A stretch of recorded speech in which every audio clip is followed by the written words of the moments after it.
welcome back to my channel. Today I'm finally coming to y'all and filming this sit down video I've been talking about on my vlog for probably 10 weeks now. Who even knows how long, that I was gonna come on here and sit down and talk to you guys about business, about life. This channel is gonna be all about, there's gonna be lifestyle content in there like my vlogs, but the main point of this channel is to give you advice on your self-development, your interpersonal relationships, and to business. I feel like that's my role in my friendships in real life, is just helping my friends be great and helping them to elevate. And that's what I want to see. I want to see all the people in my life win and do extraordinary things. And I'm here to come to the internet to help you all win and do extraordinary things. So without further ado, let's get into the topic of this video. So today's video, we're gonna talk about how the patterns that you have in your interpersonal relationships are gonna be the same patterns that show up in your business relationships and elsewhere. If you see me looking over to the side, it's because I have my outline over here. So we're gonna go through some of the topics. The 3 topics of this video are going to be the relationships introduction. So we're gonna talk about what are relationships, what are relationship patterns, just in the plain and easily digestible sense. And then we're gonna get into some patterns that show up in our relationships. Part 2 of the video is going to be defining interpersonal relationship patterns, seeing how they show up, how they manifest in your relationships with people, and just giving you more insight on that. And then the third part of that is going to be its impact on your business relationships and how you show up in your business aesthetic, because a lot of the times those patterns that we have in romance and friendships and family and elsewhere tend to manifest in our business, and there's just no escaping it. So we'll get into that. There's no escaping the real life stuff from the business stuff. It is all the same, y'all. It's all gonna show up. The same type of personalities, behaviors, people, issues, and personal patterns will show up. And it's up to us to learn from these things, to recognize them, and to see if we can break certain patterns. If we have healthy patterns, to see if we can elevate them and make them work for us in our businesses. So let's go. So it's important for us to just understand the patterns and the impact that it has on our lives. So let's just define the word, okay? Let's just be clean and plain about what these patterns are. So patterns is simply just repeating the same behaviors over and over again, no matter the person that you're dealing with or the circumstance. Some well-known patterns are people pleasing, maybe selfishness, maybe you have a lot of anxiety in your interactions and it causes you to speak without tact because you just need to get the words out and you don't think things through. Or maybe you see yourself dealing with people who don't fill your cup and you're someone who overexerts themselves, or you're someone who always puts every situation and scenario before themselves. So those are just a few different patterns, but they really boil down to these 3 things: who we pick, how we pick, and how we interact with them. So let's talk about who we pick, the kind of people that we get into relationships with. This is something that's going to show up in your business life because you will find that you are attracted to a certain type of person. If you're somebody like me, or somebody who I would like to call myself a recovering people pleaser, I like to surround myself by very outspoken people because I admire that trait in them. So I end up sometimes in relationships with people who can be a bit too outspoken and who can end up dominating the relationship and making me kind of go into a more meek mode and letting those people kind of dictate how I move, because I'm just kind of following their lead sometimes, because as a people pleaser and as someone who admires a more assertive person, I kind of have found myself cowering to that personality in different scenarios. I've been actively working on my people pleasing, and now I would say I'm very assertive myself, but assertive but kind is always the goal for me. But sometimes I would be attracted to people who were assertive minus the kindness, because it was just a trait that I lacked. I felt like I lacked that assertive nature, so I would find relationships with people who were more assertive. Same in business relationships. When I did have a business partner, I was business partners with someone who had a very assertive and dominative personality. That was just what I admired about that person. So just being mindful of those things is going to be able to help you make different decisions and choose better.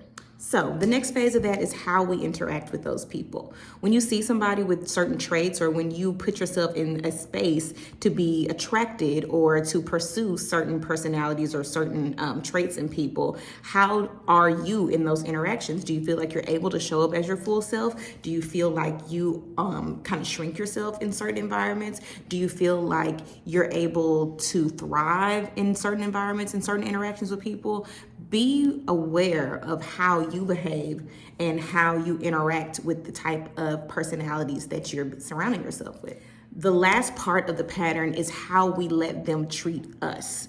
And that's really what it's all about. You know, you can be attracted to certain traits in people, and people can possess certain traits, but if they treat you poorly, it's important that you learn to set boundaries and you create that line that you don't allow them to treat you just any kind of way.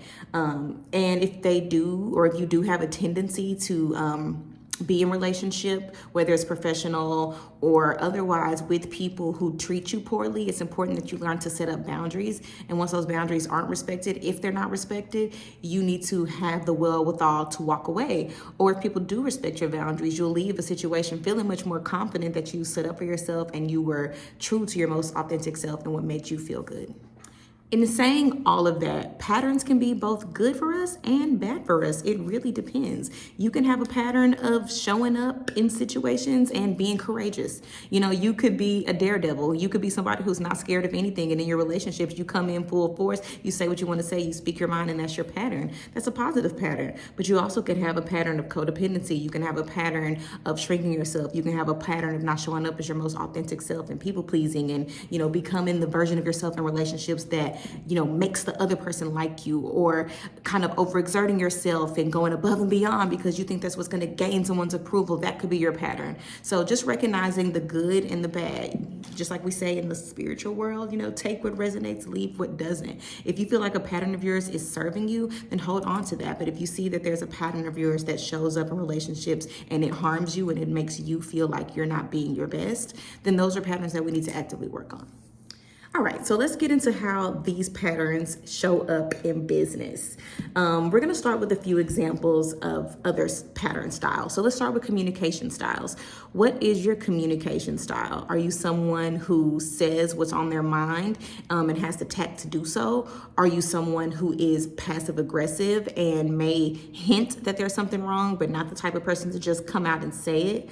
Are you someone who holds their tongue and just grins and bears it and doesn't communicate at all, and, you know, suffers silently, but leaves that completely unbeknownst to another person? Finding out those patterns is really important, because when you get into the corporate world, when you are surrounded by different type of personalities 24/7, you are going to be required to communicate effectively. That's pretty much all corporate is. Like, we know what corporate lingo is, right? We know the, you know, best regards and, you know, per my last email and all of that stuff. The relationship or the communication style that you have in real life is going to end up showing up and manifesting in your communications with your colleagues. Do you want it to be something that is received well and makes you come out of the exchange feeling understood and feeling like an agenda was done, executed, and we can move on to the next step? Or are you going to be in a situation that leaves you feeling very frustrated and leaves the person on the other side of the interaction feeling very frustrated,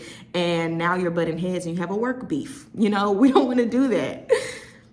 Trust issues are another thing that can show up in your work relationships as well, because in your personal life, your trust style means a lot. Do you trust the people that are close to you? Are you kind of more standoffish? Do people kind of have to earn your not trust y'all, earn, that sounds very country.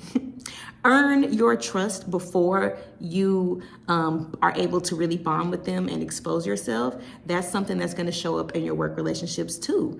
Are you going to be able to trust that your colleagues have your back? Are you going to be able to trust that when you hand off a project to someone that it's going to be completed and you can move on about your business? Or are you going to have to kind of be a micromanager? Are you going to have to babysit your colleagues? Or are you going to have to follow up with them every day to make sure things are getting done? Are you going to be able to trust that your team has your best interest at heart? So those trust styles are going to show up as well. Conflict resolutions is probably one of the biggest things that you're going to see show up in corporate world. And funnily enough, that is probably the place that I've seen people struggle the most.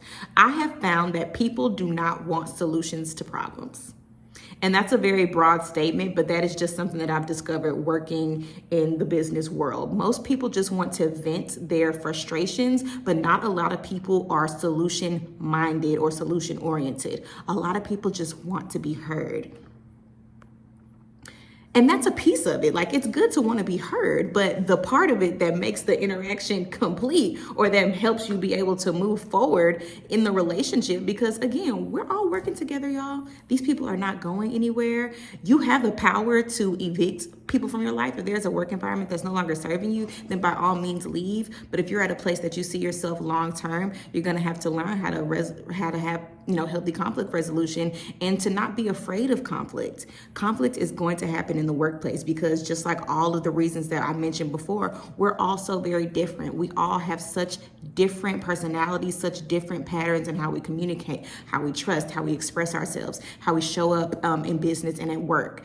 And putting all of those people together for 8 hours a day, which is the majority of our life, you're going to have conflicts arise. It's just going to happen. So being able to resolve those conflicts in a way that's tactful, in a way that in a way that you're able to move forward in the relationship and have a healthy working relationship still is really important.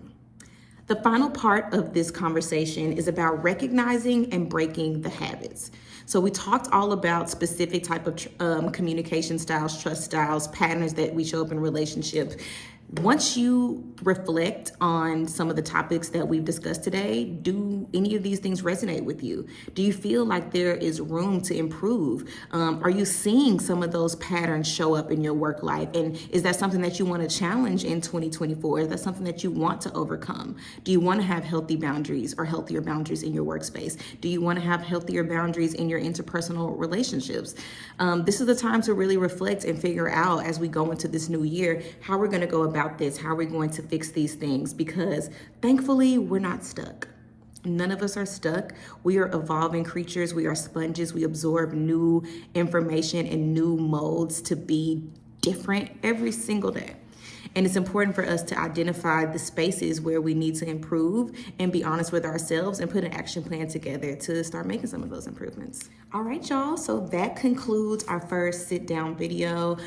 Please like, comment, and subscribe. Tell me in the comments some of the patterns that you're recognizing, or tell me some of the stories that you've had in business that kind of reflect or mirror some of the stories you've had in even personal or romantic relationships. I would love to hear about that.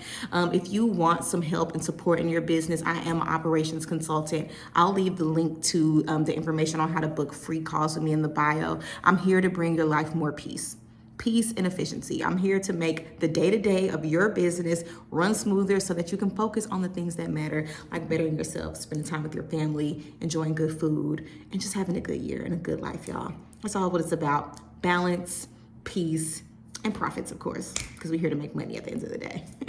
So thank you so much for joining me for this video. If you want to see more content like this, or if you have any ideas on topics you want me to dive into deeper next time, please leave those in the comments as well. And I will see you next time.